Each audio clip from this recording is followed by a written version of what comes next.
दोस्तों, एक बार गौतम बुद्ध अपने भिक्षुओं के साथ एक वृक्ष के नीचे बैठकर विश्राम कर रहे थे। उस वृक्ष की छांव में बुद्ध अपने भिक्षुओं की जिज्ञासा दूर कर रहे थे। बुद्ध के सभी भिक्षु एक एक करके उनसे प्रश्न पूछ रहे थे और गौतम बुद्ध उनके प्रश्नों के उत्तर दे रहे थे। बुद्ध उन भिक्षुओं में कुछ भिक्षु ऐसे थे जो कुछ समय पहले ही संघ से जुड़े हुए थे, जिसके कारण अभी उनके भीतर वह समझ पैदा नहीं हुई थी जो गौतम बुद्ध के प्रवचनों को समझ सके। गर्मियों का समय था, सूरज अपने चरम पर था और चारों तरफ धूप ही धूप थी। लेकिन उस वृक्ष के कारण बुद्ध और उनके सभी भिक्षु आराम से छांव में बैठे हुए थे। इतने में ही गौतम बुद्ध के एक भिक्षु की नज़र एक बूढ़े व्यक्ति पर पड़ती है जो उस वृक्ष के पास से ही गुजर रहा था। वह भिक्षु उस बूढ़े व्यक्ति को देखकर अचानक से ही हंसने लगता है। उस बूढ़े व्यक्ति की उम्र बहुत ज़्यादा हो गई थी, जिसके कारण उसकी कमर मुड़ गई थी। उस बूढ़े व्यक्ति के हाथ में एक डंडा था, जिसका सहारा लेकर वो बूढ़ा व्यक्ति अपनी मंजिल तक पहुंचने का प्रयास कर रहा था। उस बूढ़े व्यक्ति का शरीर केवल हड्डियों का ढांचा मात्र था।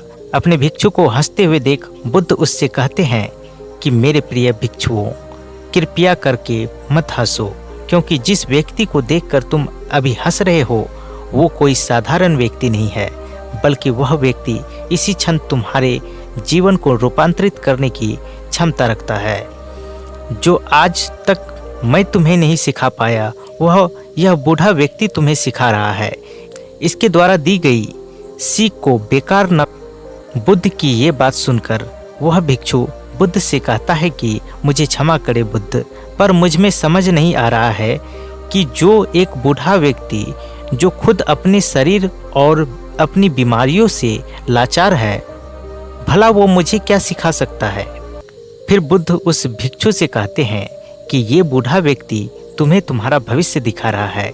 जिस बुढ़ापे को और लाचारी को देखकर तुम अभी हंस रहे हो, वो बुढ़ापा और लाचारी तुम्हारे जीवन में भी आने वाला है। वह बूढ़ा व्यक्ति तुमसे कह रहा है कि अभी समय है, इस स्वस्थ शरीर का अच्छे कर्म करने के लिए उपयोग करो। अगर तुम्हारा ये स्वस्थ शरीर तुम्हारे हाथ से निकल गया तो फिर से वापस नहीं आएगा, और अभी तुम्हारा ये शरीर सही से काम कर रहा है, जैसे कि तुम्हारे हाथ, पैर, आँख, कान और ये सभी चीज़ें सही से काम कर रही है। क्या यह छोटी बात है और क्या तुम इसे मामूली सी बात समझ रहे हो? यह घटना कोई साधारण घटना नहीं थी जो अभी तुम्हारे साथ घटी है, और ये घटना तुम्हारे जीवन को बदलने की क्षमता रखती है। ठीक इसी तरह की घटना ने मेरा जीवन बदल रखा था, और इस तरह की घटना के कारण ही मैं आज बुद्ध हूँ। फिर वह भिक्षु बुद्ध से कहता है कि क्षमा करे बुद्ध, परंतु मेरे मन में यह विचार ही नहीं आया कि मैं उस बूढ़े व्यक्ति से कुछ सीख सकता हूँ। उसे देखकर केवल मुझे हंसी आ गई।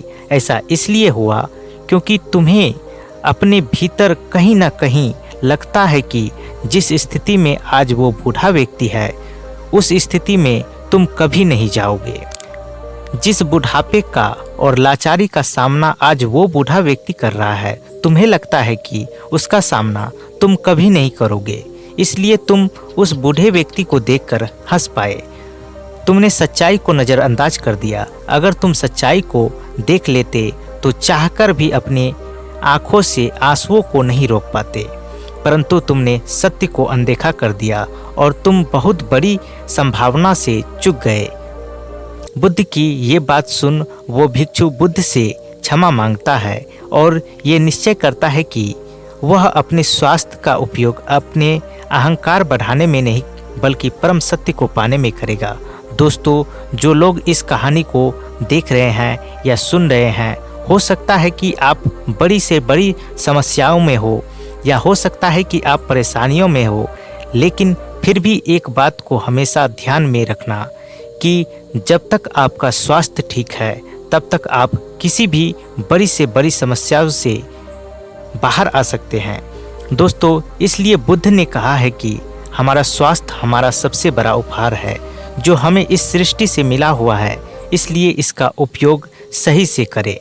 दोस्तों, आपको यह गौतम बुद्ध की शिक्षाप्रद कहानी कैसी लगी, कमेंट करके ज़रूर बताएं। और चैनल पर नए हैं तो हमारे साथ जुड़ने के लिए इस चैनल को सब्सक्राइब कर बेल आइकन को प्रेस जरूर करें। धन्यवाद।